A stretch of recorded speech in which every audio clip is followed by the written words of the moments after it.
Gajah ini bernama Tongkun, gajah Sumatera yang cerdas dan akrab dengan manusia. Lihatlah, ia mampu mengalungkan karangan bunga.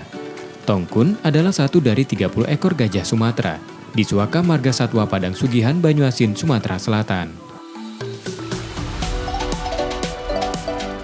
Sebelumnya, ia merupakan gajah liar yang masuk ke perkampungan dan lahan pertanian warga.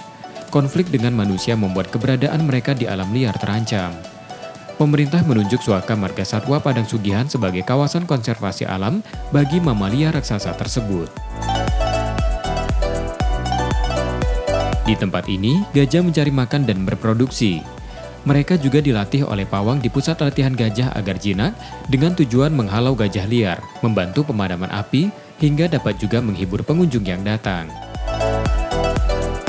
Gajah kita yang berada di Sumatera Selatan, yang dulunya sejarahnya itu berkonflik dengan masyarakat desa setempat di sini, termasuk Air Gading ini, akhirnya dijadikanlah ini SM, dan memang gajah jinak kita taruh di sini gitu untuk menghalau gajah-gajah liar yang ada di dalam. Pemerintah daerah setempat berencana menjadikan kawasan sekitar SM Padang Sugihan sebagai lokasi wisata.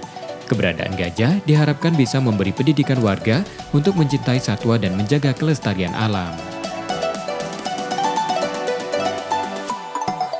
Meski konflik gajah dan manusia masih terjadi, gajah di Padang Sugihan masih butuh perhatian lebih serius dari pemerintah. Karena hingga kini, kawasan Padang Sugihan terancam aktivitas perambahan, perburuan liar, serta kebakaran hutan dan lahan.